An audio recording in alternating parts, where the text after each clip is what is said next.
I also encourage product managers on my team to think of their career as a product as well.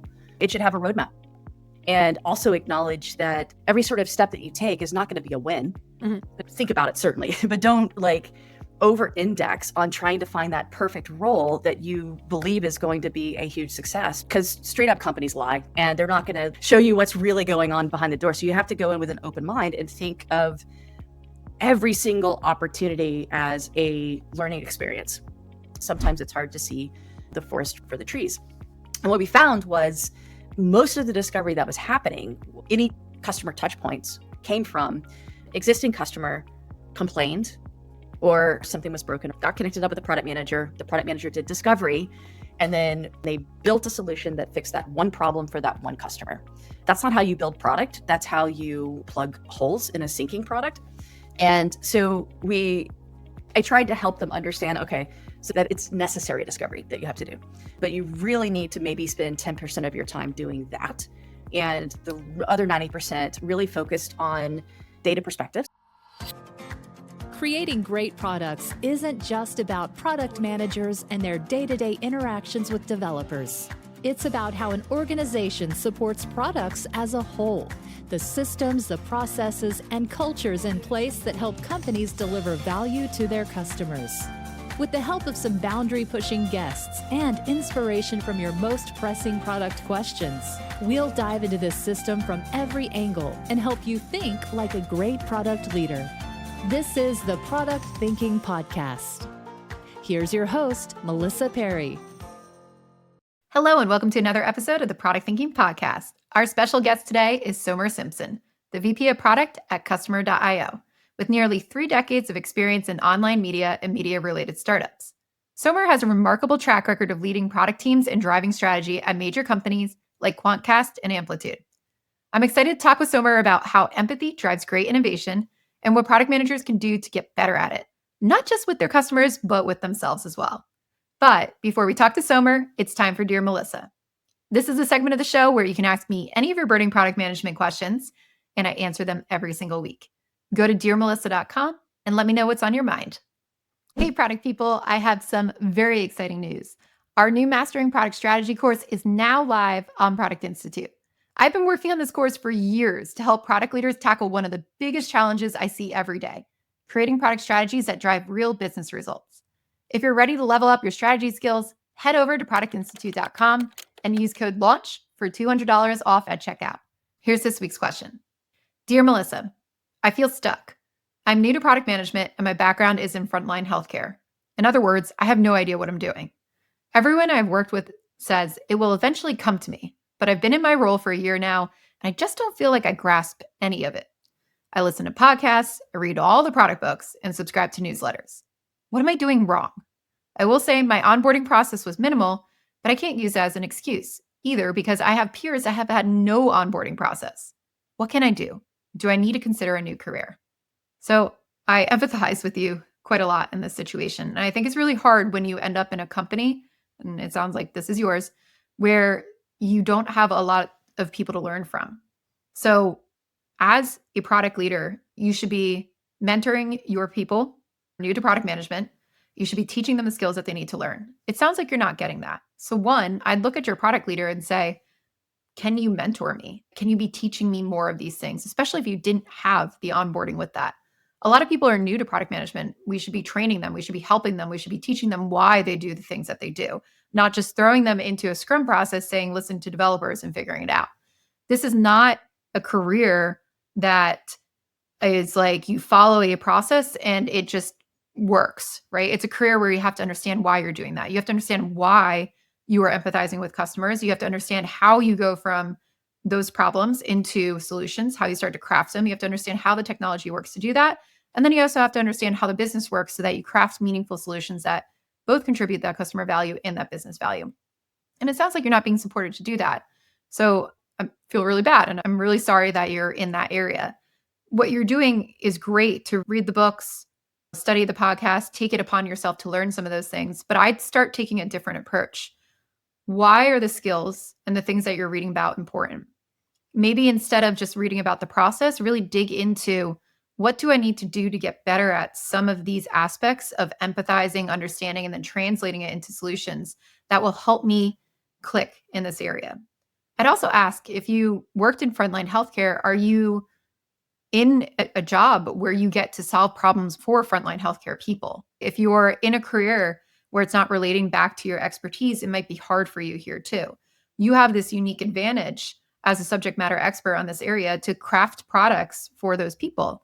And if you can do that, it's about empathizing with what I needed to do, how hard it was, where were things frustrating, and you start to solve those problems that way. If you're not doing it in the area that you have subject matter expertise in, go back to empathy, right? For your customers and for the people that you're building products for, how do you put yourself in their shoes? And how do you start to think about what's frustrating for them? Just like it was frustrating for you at your job and your job now too. What are their problems? What about the current solutions do not work? What do you think could make a better solution? And you don't have to come up with all of the solutions on your own. You could be gathering people to help think through different ideas here. That's something that might be able to help you. I'd also look at studying products that work out there, right? What makes a great product? What doesn't make a great product? I like to do product teardowns with people. What about this is great from a business perspective, a technical perspective, a customer perspective where it solves problems, a UX perspective? Look at all of the facets on that and start to deeply understand what makes a great product. That is really going to help there too. But a lot of this comes down to you weren't given that foundation when you started. And a lot of people do get thrown into product management. I see it every single day where they weren't given a foundation. They weren't given the guide on how to go do this, how to get started with this. But you also need that fundamental picture of why product management matters, right?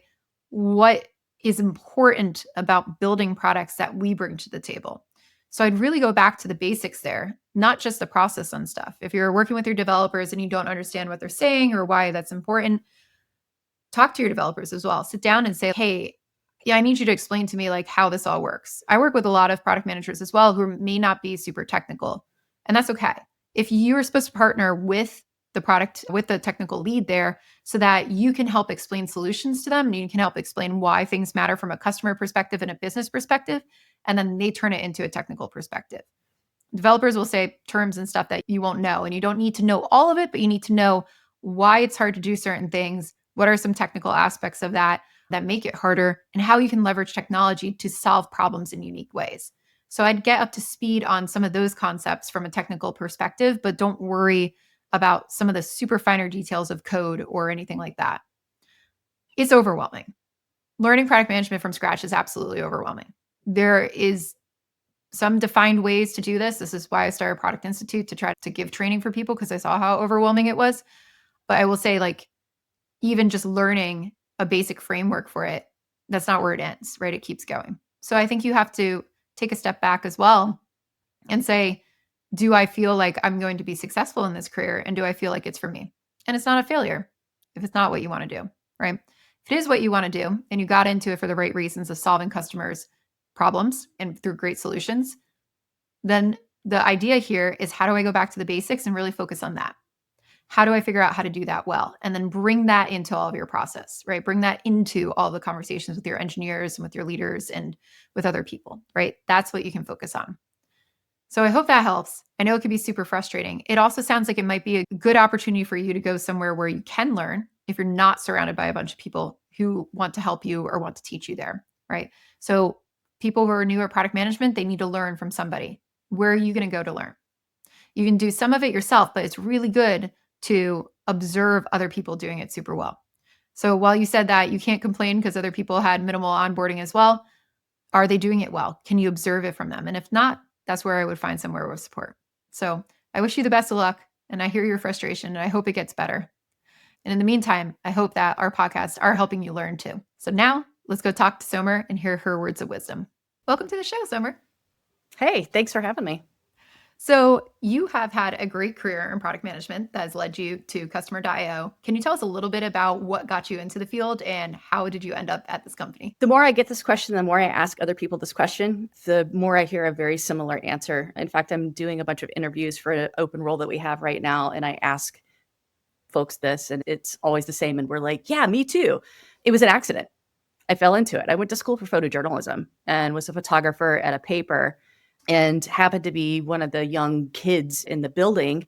And they asked us to build a BBS. Remember when you used to get floppies and that's how you dialed up into a particular service, but to put the newspaper online. This is way back in the day, 94. And so we went off and we started doing that. And then we came back, there were three of us, came back and said, hey, this BBS thing is dumb.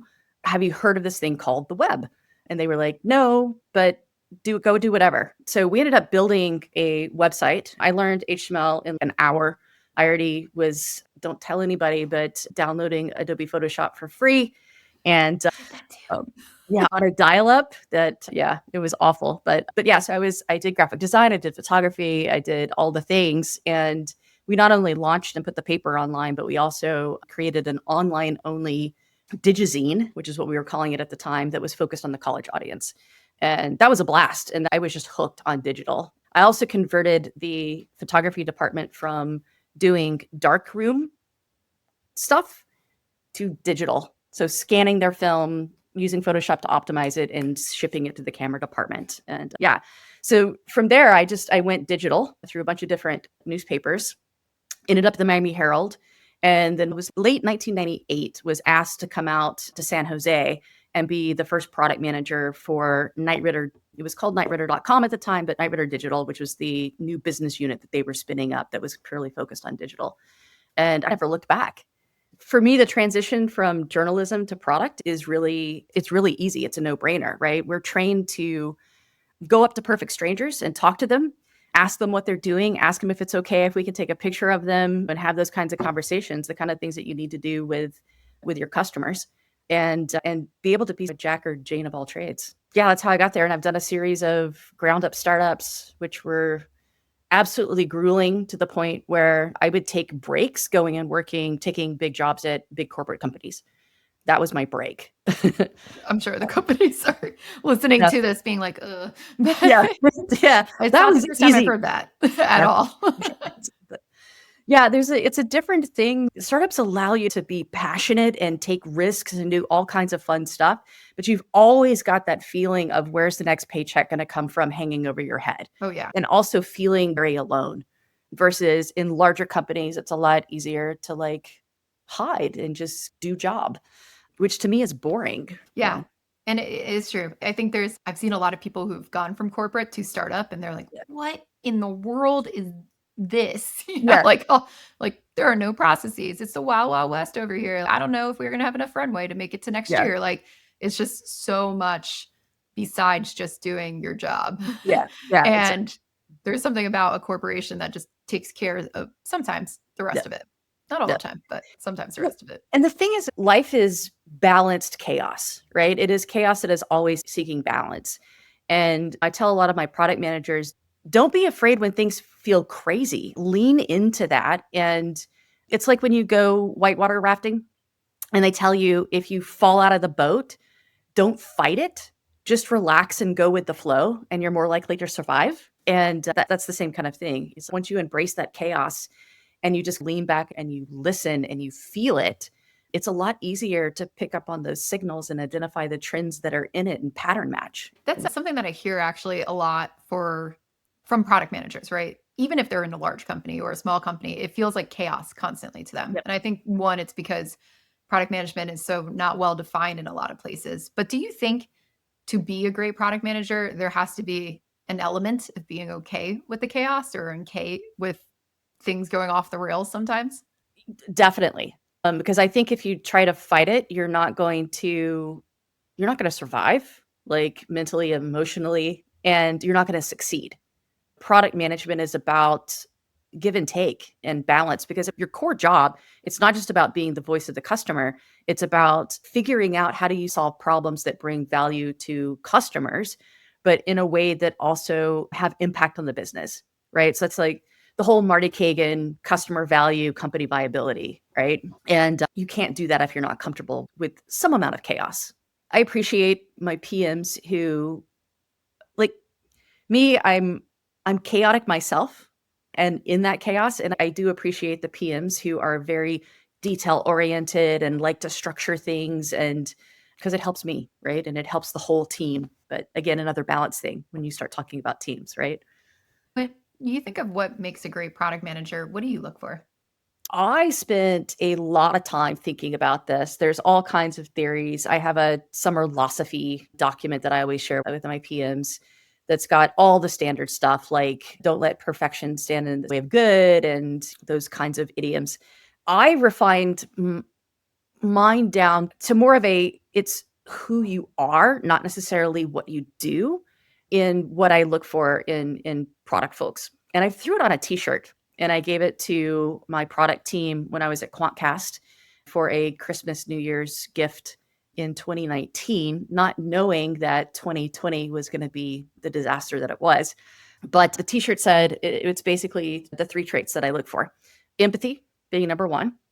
And we can talk a little bit more about that one, but I could talk all day about that one. Curiosity being the next one, right? And a lot of these will start to sound like how 2-year-olds behave. Because when I think curiosity, it's not just being curious about things and understanding how things work, but it's that obnoxious little 2-year-old but why? Mom, but why? And you just keep asking why until you get to the root of things, right? And because until then, you're just observing symptoms.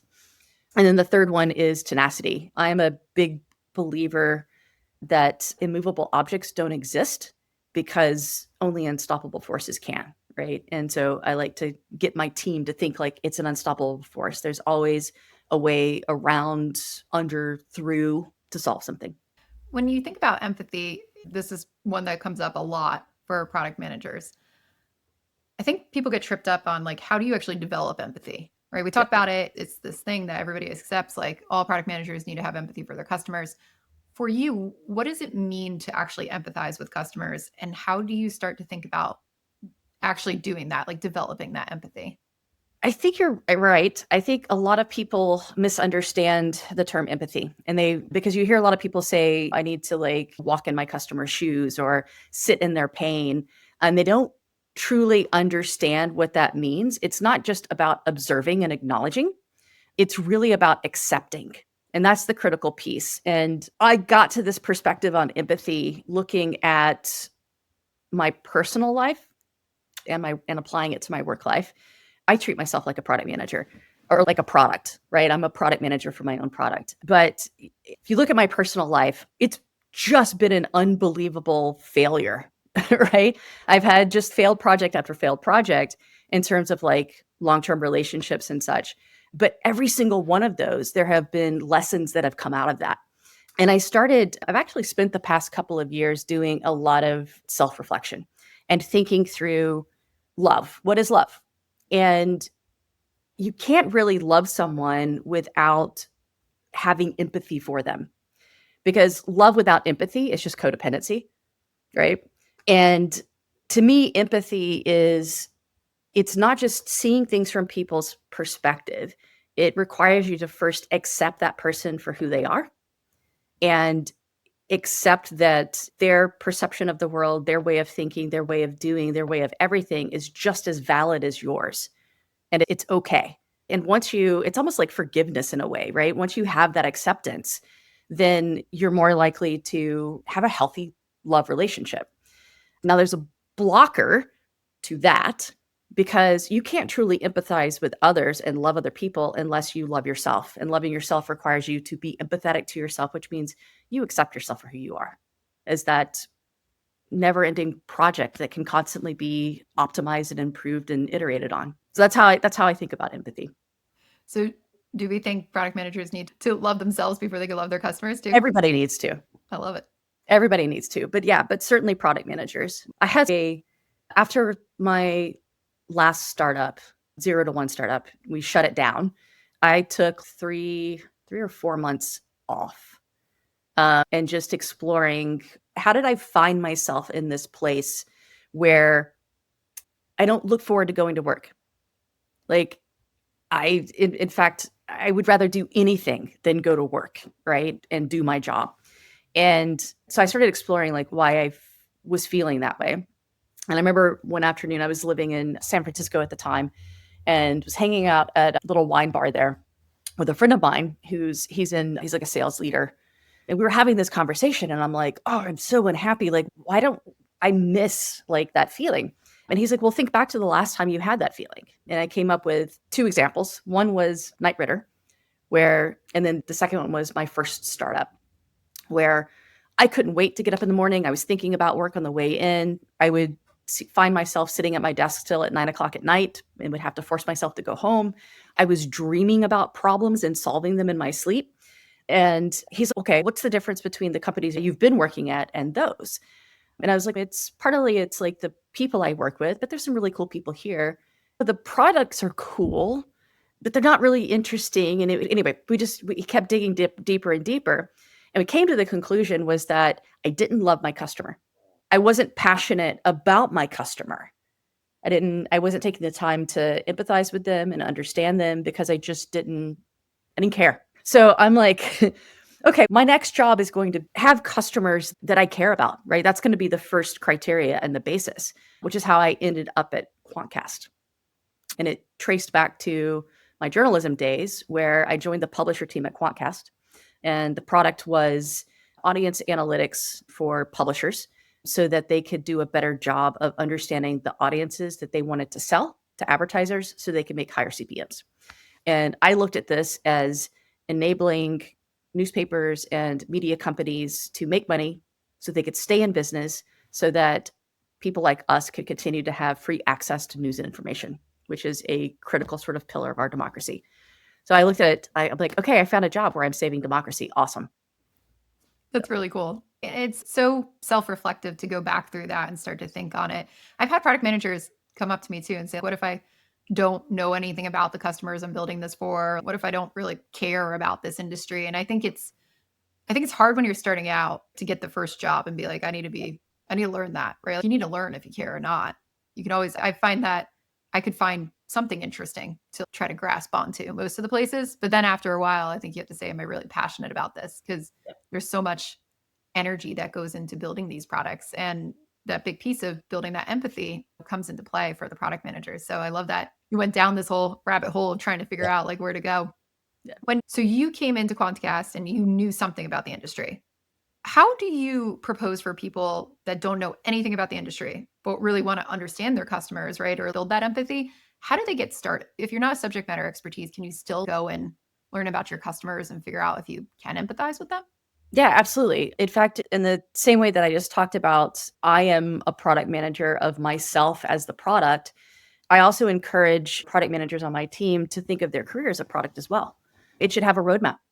You should have particular milestones and things that you want to explore and learn from. And also acknowledge that every sort of step that you take is not going to be a win. Mm-hmm. Think about it, certainly, but don't like over index on trying to find that perfect role that you believe is going to be a huge success, because 9 times out of 10, you're going to be wrong. Because straight up companies lie. They're selling you. They want you to come work. And they're not going to, as sales would say, open the kimono and show you what's really going on behind the door. So you have to go in with an open mind and think of every single opportunity as a learning experience. And even if you find a job that for some aspects of it, you're like, oh, I can learn this and this from this, but I don't know the industry, I don't understand the customer. Those are things that you can overcome. You can learn those things. There's more to the job and your craft than just the customer and the industry and knowledge of those problems. There's also improving your craft constantly over time. Yeah. I think that's important too. I meet so many people early in their careers who think that the first job that they get has to be the slam dunk. And even when I was teaching like MBA students, they were like, oh, if I don't end up in the right place, it's going to be awful. Or I have to go to a startup because I can hit it big. And I was like, you have to land somewhere on your feet. It's not your last job. Unfortunately, we're all probably going to be working for a while. But I think it's so important to learn from those failures. And I know I failed at a bunch of jobs along the way, but I think that's a great trait in product managers to be able to self-reflect, understand where things went wrong, or take what you can from certain places and then incorporate that into your next job. Yep. 3 of my 4 startups failed, which is still pretty good odds. Although the first one was, I wouldn't call it a failure, but I also wouldn't call it a success. Mm-hmm. But I learned on the third one, I should have learned a lesson from that. but I repeated it on my fourth one, which was both of them were solutions looking for problems. But after that second learning, I'm like, I am never repeating that again. Yeah, and that's a big one too, right? A lot of companies do that where it's just solutions looking for problems. And I think that's why we talk about empathizing with your customers. So when you are helping your product managers empathize with the customers, try to understand their problems, what are some pitfalls that you see product managers get into where they maybe do it wrong or they're not getting the outcomes that they wanted? And it's sometimes I feel like it's not true empathy, right? We're just like, oh, those people are frustrated with this, but we don't really understand why, or we're not following through. Where do you see people get into those traps? When they get into reactionary mode, right? So this goes back to the chaos. When the chaos and the noise of the chaos becomes too much and they get into that reactionary mode and they just want the chaos to stop, they sort of default to a very specific type of discovery, which puts them in a place where they're operating like a feature team, right? A commercial driven feature team. So I actually just went through this exercise with my team and I pulled off my shelf this discovery tracker that I've used at a couple of companies now to help track the amount and type of discovery that each of the PMs are doing so that we can set goals and things like that and really just get a sense of how are we operating.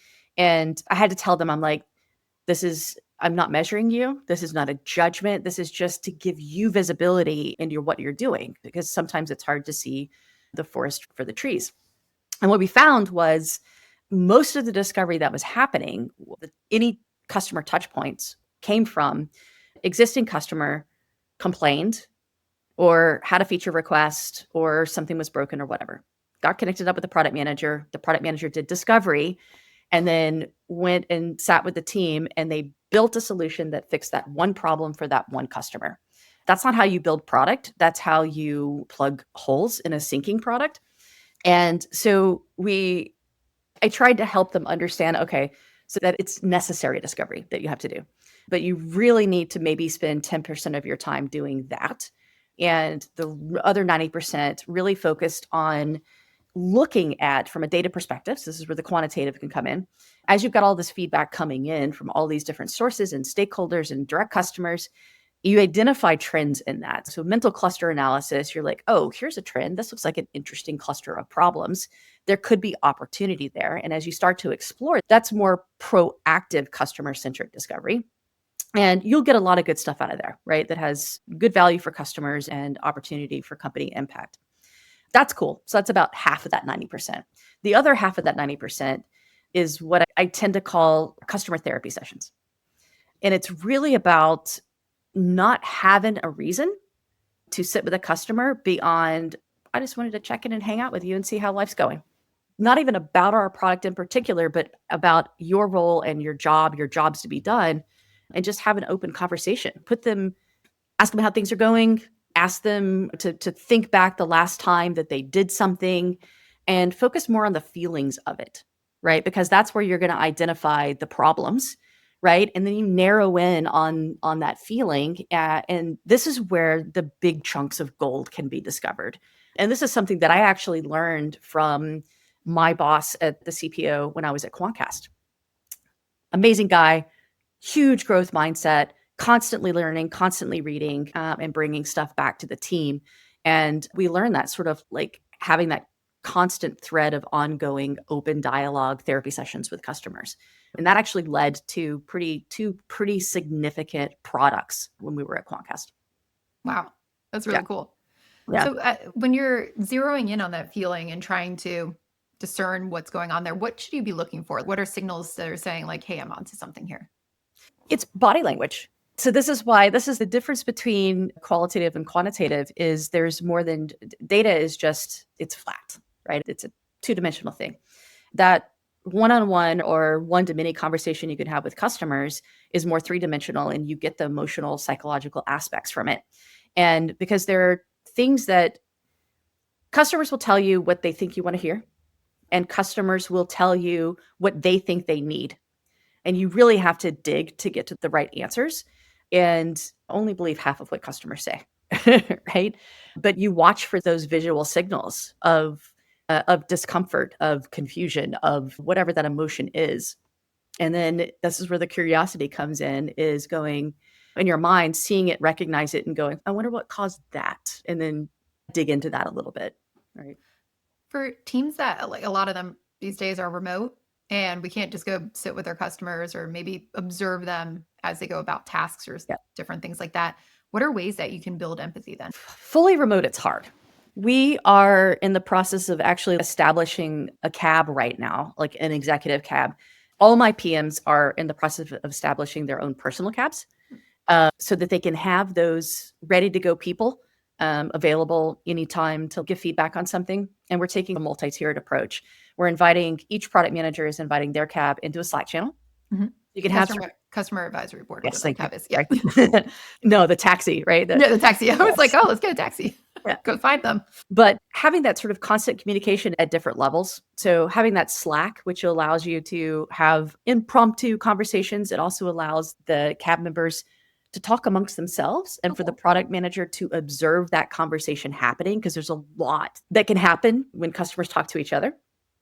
And then we're doing individual video call interviews, group interview call interviews, and exercises. We're trying to create some structure to it so that they get value out of it, we get value out of it. And it's not just getting on a call and going through a series of questions and listening to the answer. It's more conversational and focus on a topic, right? So you only have to commit 15 minutes, 30 minutes, right, to get to the gist of something. Really helps with the virtual kind of approach. Nice. With the customer advisory boards, like, what's the best way to structure them so that they don't get too biased or you're like gravitating towards one person or one type of person? That's actually a perfect question, because I just had this conversation with our product marketing and our VP of customer success experience. The three of us are designing our cab together, and we have tenets that we wrote down. So had to be diverse. What do we mean by diverse? Different roles across the spectrum. So we build products for growth teams, right? And most people think growth, they think growth marketing or lifecycle marketing. But really it's been emerging for a long time, but not so much outside of tech. But a growth team is actually sits in the middle between marketing and product. And that's who we're aiming for, right? So we can get product and growth together.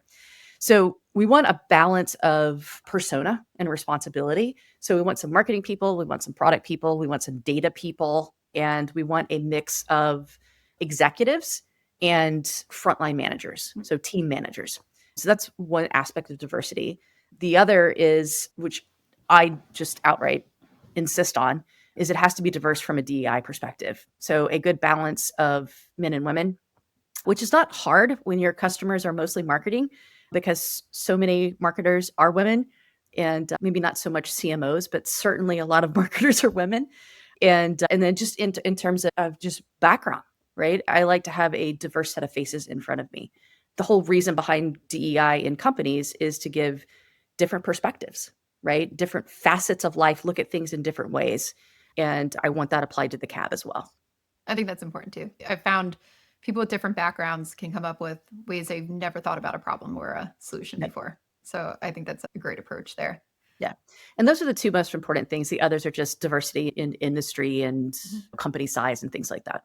One of the things that I've been seeing, and we should talk about AI trends in product management, but I have seen this one trend, and I'm curious your take on it, where people are using AI like the customer. So they're actually like chatting with ChatGPT and they're like, hey, you're a marketing person at a growth stage company, and this is your background, blah, blah, blah. I'm going to ask you some questions about this product. And they're like bypassing customer research to do that. What are your thoughts on that? This is another area that we've been having a lot of debate on recently, both outside my company and team, just with friends in general. Even people outside of tech are having this kind of debate. My office hours have suddenly become a drop-in zone for everybody to hang out and talk about the latest AI thing that they've played around with or discovered. To me, this kind of, it's a double-edged sword, right? So I am personally incredibly excited about all the advancements in AI and the things it's going to unlock, especially as somebody with ADHD. This has been it's been a miracle for me. It is so hard for me to sit down and write some long form doc, but being a remote company, long form docs are our love language inside the company. It's just how we communicate and document stuff. It's a necessary thing. And I struggle with it. I can write a paragraph at a time and then I got to go do something else. But AI has really helped me just throw down bullets, or I can take a voice recording and transcribe that and then dump it into AI and have it like help me build it. So it's great, especially for accessibility.